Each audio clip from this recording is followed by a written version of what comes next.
9 கோளும் ஒன்றாய் காண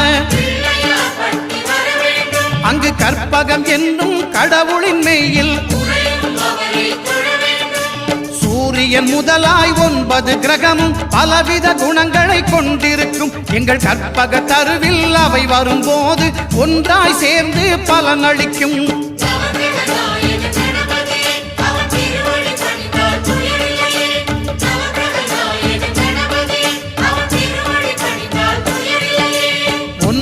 கோளும் ஒன்றாய் காண